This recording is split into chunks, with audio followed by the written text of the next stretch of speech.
You're this perp back with another video, and I just got done watching season 5 of Cobra Kai, and man, this was one hell of a season.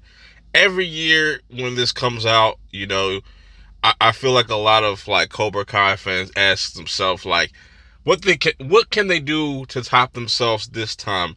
How long can Cobra Kai go on? But we definitely have an end game in sight with this season. So, with all that being said, let's kind of get into this review. I'm gonna try to do my best to kind of break down this overall season, and also be on the lookout next week or sometime in the future. I will be having a live discussion about season 5.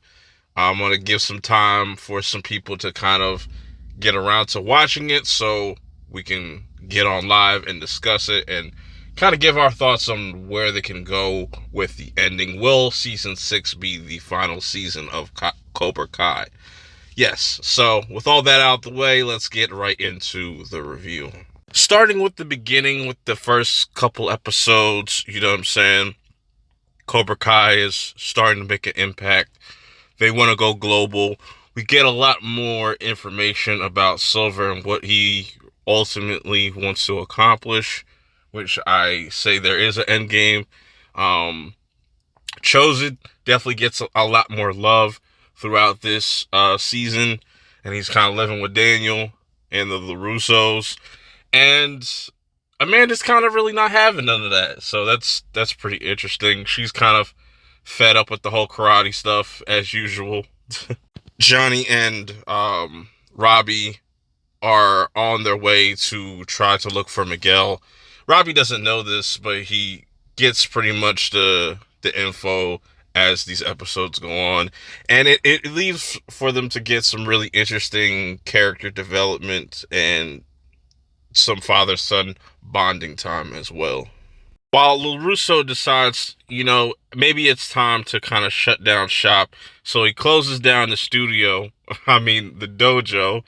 I keep thinking about the Dave Chappelle skit.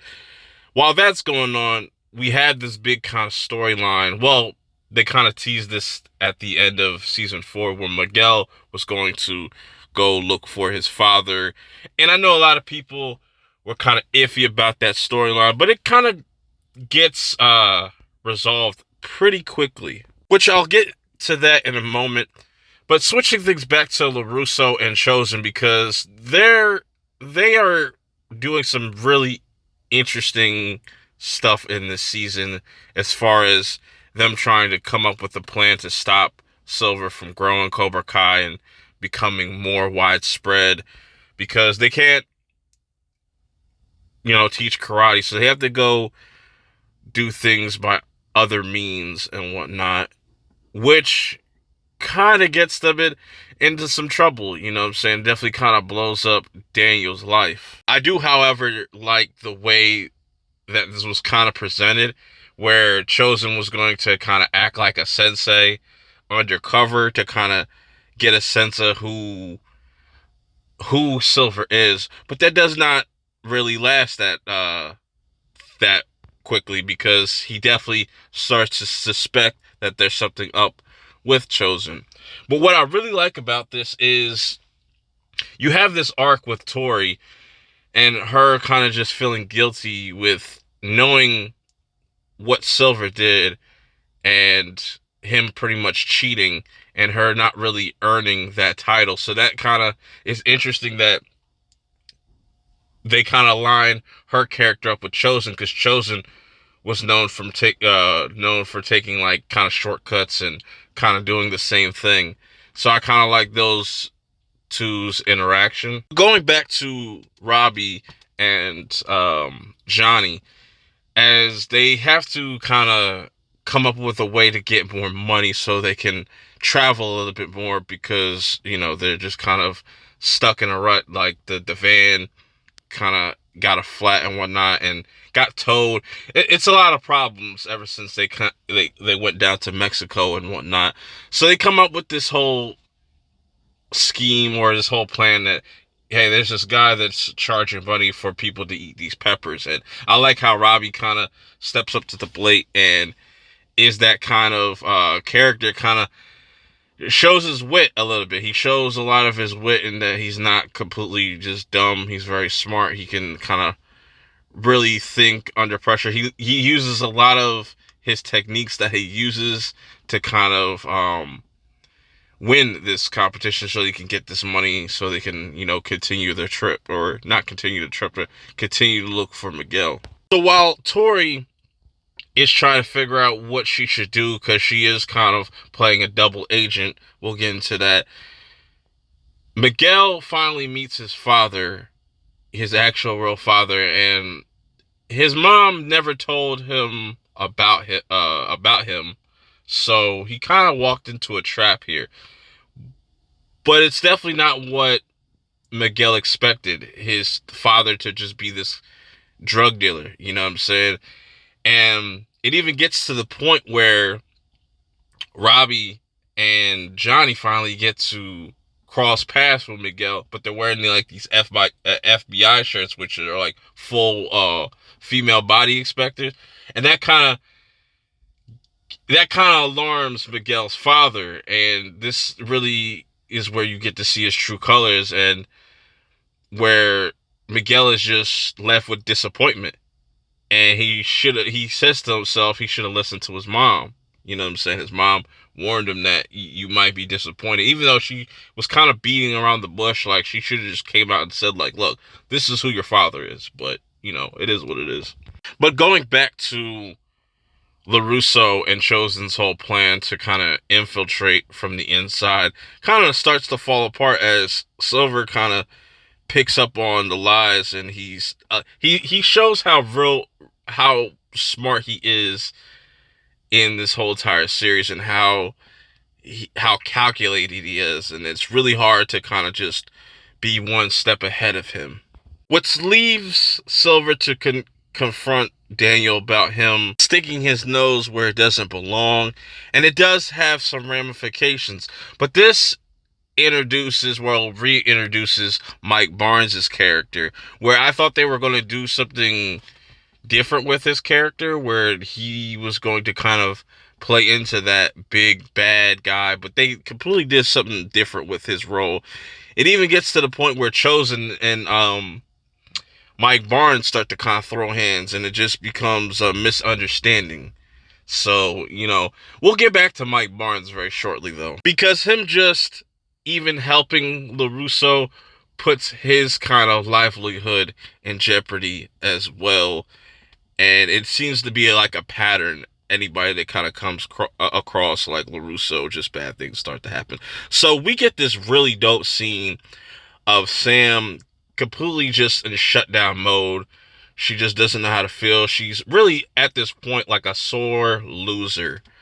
But I like where she kind of goes out with her girlfriends like Moon and Yasmin, and she goes into this like tank or whatever, this like kind of meditation tank, and she starts to kind of think about just everybody that's just in her life, just her social life, things with Miguel, things with Robbie, things with her father. And I really liked how this was really shot, to the point where she has like a Bleach moment where she has to fight herself and kind of overcome that. That's her biggest struggle. Meanwhile, you have Miguel trying to get his mind off of things, being disappointed by his father. Carmen is pregnant. That's something different, which makes Johnny get into complete dad mode and start to like baby-proof his whole entire crib. But poor Miguel, because it doesn't seem like he can't get a win right now, because now Sam starts to decide to break up with Miguel, even after Miguel like goes out of his way to like buy a gift for her and whatnot. It just not really looking good for Miguel. It just doesn't seem like he can kind of get out of this funk of being disappointed. Then Silver once again makes his presence known to Daniel, like, look, you're really starting to annoy me, and you don't want to play with fire. And I love that. And then we get this episode at the beginning of this one episode, I think it was episode 4, where Carmen starts to have this like weird dream about Johnny. It's like this kind of Top Gun ripoff. I thought it was pretty funny because I think it's a callback to when Johnny used to do that about Carmen and stuff. I thought that was cool. But both Daniel and Johnny still have a lot of things to kind of work out, where Daniel's kind of doing things behind Amanda's back, which is kind of going to blow up in his face, and Johnny has to deal with the fact that he has to tell both Miguel and Robbie that that he's going to have a baby, and he doesn't know how they're going to react to it, because right now they're still at odds with each other. They don't really like each other still. So with Sam trying to kind of get away from everything, but seems to always not really go the way that she wants, they end up going to this water park where everybody starts to show up. It was meant to be a girls' day, but Moon invited Eli, Hawk, and you know what I'm saying. And also we get a scene of Robbie trying to confront Tori about just leaving Cobra Kai, because Robbie at this point is completely done with the whole brainwashing thing. He's trying to do his best to get a bunch of people away from that, trying to even get Kenny to just see reason or to just come to his senses, because Kenny at this point is fully dedicated to Cobra Kai, even butts heads with Hawk, which is really interesting. It's an interesting setup for what's to come later on in the season. That kind of back and forth started to create a much bigger rift between Miguel and Robbie. This is where Johnny was going to tell them both, but it ended up not just being the right time. So going to Amanda real quick, and she is trying to, get notice for this big position and whatnot. And it ended up being a fundraiser headed by Terry Silver. And like I said, he is completely manipulating LaRusso at this point, like to the T, where he's really doing things, not even lifting a hand, but just letting LaRusso fuck up on his own. To the point where Amanda says, you know what, it's enough. I'm getting out of here. I'm taking the kids, and we just need to kind of separate for a minute. She's just fed up with all the lies and just his obsession with something that happened back in high school. Now, Stingray comes back into play because he plays a big role in why Kreese got set up and was put behind bars. But my man LaRusso is really down bad. He's depressed until he kind of gets this clue to where he gets a little glimmer of hope that maybe we can beat Silver at his own game. So LaRusso gets it in his mind, like, let's find Stingray and figure out what we can possibly do, or what kind of information we can get out of him. Meanwhile, we get introduced to a little bit more of Amanda's family and her cousin that's actually the old girl from Karate Kid Part 3, and she's the one that kind of set up her and Daniel and whatnot. And they get into this really crazy girl-on-girl brawl at this bar, which was really cool. It was definitely pretty random, but I thought it was pretty cool at the same time. So now, with, Daniel just kind of out of it, and Johnny kind of being the one that has to bring him back down to earth, but they also kind of give each other advice on what they should do moving forward, which leads Johnny to get Miguel and Robbie to finally settle their bullshit.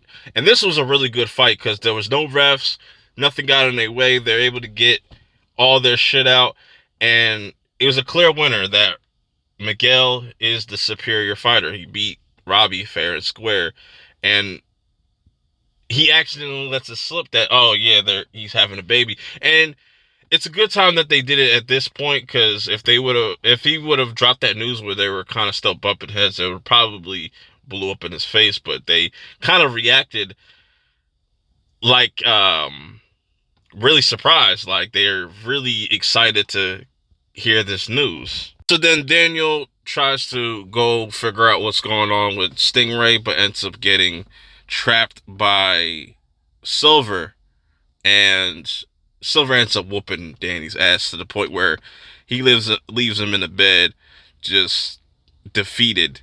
He just completely left Daniel feeling defeated. Of course, though, Silver has to kind of call back up, and we kind of learn also more about where he gets his style from, because they mention, this is why I say you have to watch these Karate Kid movies, because they mention things that probably will go over your head if you didn't watch the movies. Anyways, LaRusso is pretty much fed up and done with just everything that's going on with Silver, and decides to just quit on karate. Meanwhile, you have Tori and Kreese kind of trying to work something out, and he's trying to get himself an early release by kind of bullshitting, but it's not really working, and he's gotten people antagonizing him, which he quickly lets him know that I ain't no bitch, you know what I'm saying? And I really like how that whole scene kind of played out. Silver and Cobra Kai, though, are going around buying other dojos and kind of taking them over, expanding his brand, giving I'm gonna just call her Kim some more power, because she's thinking that this is all for her legacy, but no, this is all just a selfish move by Terry Silver and whatnot. And even it gets to a point where, you know, Chosen and Johnny have to kind of confront, or try to confront, Terry, but they get met with his goons and stuff like that, and they are some tough people.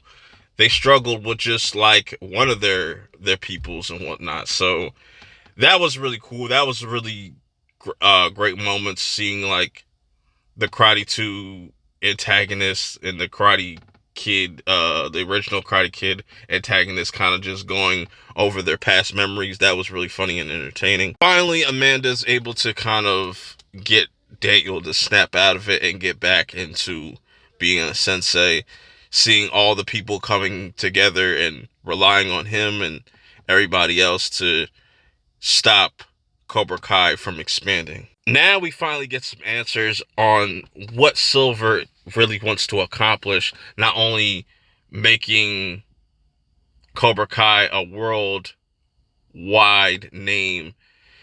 They mentioned this big world tournament that's bigger than the All Valley, that if Cobra Kai were to win that, they would have huge influence over the world and whatnot. And this becomes a huge threat that they have to kind of deal with sooner than later. So, of course, in typical Cobra Kai fashion, it wouldn't be Cobra Kai if they didn't have to compete for this. So, with Silver trying to convince the people that kind of run the big tournament to let them be participants, this is where Johnny and LaRusso kind of put their hats in as well. So they have to pretty much get one female for Cobra Kai, and then one female for either Eagle Fang or Miyagi-Do. They need one male, and you know how it goes. So they end up picking Hawk. It's going to be Hawk versus Kenny. Then it ends up being a possible rematch of Tori and Sam, but Tori ends up kind of ditching, and it ends up being Devin that has to kind of step up. And I like Devin's character as well, where she kind of looks up to, or envies Tori and tries to be better than her, and that's kind of her drive. But of course, even though they were both dope fights, both teams are able to kind of qualify, and which leads everybody to kind of be in a celebration. But once they go to this party, it ends up kind of turning into a brawl, because this is where Tori finally confronts Sam about the whole cheating situation, and it ends up kind of turning into a fight. One reason, because Sam saw Miguel kiss another chick, so that kind of threw her off. And then you got Johnny kind of being impatient about the whole Silver situation, because he's just antagonized antagonizing them throughout this whole entire season without even lifting a finger, just kind of just getting into their ear. So all the adults pretty much kind of come together saying, you know what, we need a break from karate. We need to just have some time for ourselves. Louis kind of sets the whole shit up while everybody else is trying to figure out what they're going to do with this whole situation about Cobra Kai cheating, how they're going to go about this, how can they prove this. So they end up coming up with the idea to press Stingray, similar to how LaRusso was doing. Robbie, on the other hand, does some hilarious shit and just pulls up to Cobra Kai and just says, look, these guys are liars. They've been lying to you. You know what I'm saying? You're on the wrong side.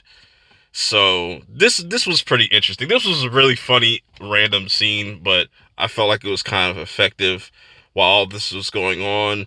You know what I'm saying? Sam finally kind of makes the decision to kind of put things aside with her beefs aside with Tori so they can work together, because Tori has also gotten punished for kind of bailing on her team to the point where she messes up her hand really bad, and that's pretty much her breaking point, and she can't take it no more. So finally Sam and Tori kind of put their stuff aside to kind of come together, and that's the whole theme of this whole entire, you know, season, is these rivalries are finally being put to rest so they can accomplish a bigger goal. And they finally get to Stingray, and I like how they kind of break this down, where Stingray kind of does a D&D version of what happened and whatnot, and they think they might have a case to be able to bring down Silver. Which leads us to our finale, which was a really dope finale in my opinion. You have Kreese faking his death. That was a crazy fake out, but it was pretty much done to let you know that this is still, Kreese is still the big boss here. He's still the main boss, you know what I'm saying? We also get Mike Barnes, him coming together with Daniel, Chosen, and Johnny. And they come up with this crazy idea to just pull up to Silver's house and just beat the shit out of him. But Daniel's like, nah, I don't want to do that. So Chosen and Johnny and Barnes end up going out to doing that. And that leaves, you know, Daniel to kind of figure out, like, what's he going to do? How is he going to get out of his situation? They pull up to the crib, and it's just an all-out brawl. Of course, it's just, wouldn't be Cobra Kai if they didn't do some epic battle at the end.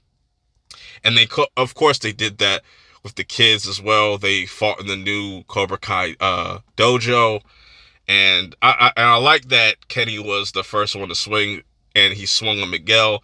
And also, I forgot to mention that Kenny took out a big dog. He beat Hawk. You know what I'm saying?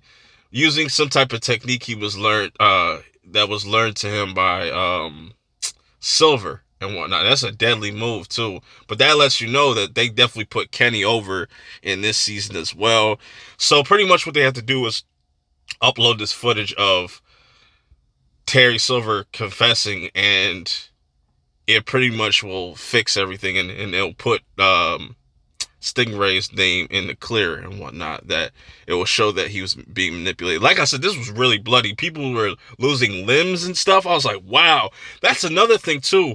So many F-bombs were dropped in this season. That lets me know that we're going to get a much more mature season going into whatever ends up being the last season, whether it be season 6, which that's why what I'm thinking that they're going to end with season 6. Them ending it at this big tournament, Kreese somehow getting back control of Cobra Kai. Man, there's a lot to look forward to, but it's dope to see all these characters that were kind of at odds with each other in the beginning start to come together. And I'm curious to see how this is all going to end. I really enjoyed this season. I tried to break this down as best that I could. I'm going to have a lot of discussions so we can kind of talk about some more things in depth. But yeah, man, this has just been my quick review. Well, not really a quick review, but this has been my review of Season 5, Cobra Kai, and I cannot wait till Season 6. Bring it on. Till next time, I'll see y'all in the next one. Peace.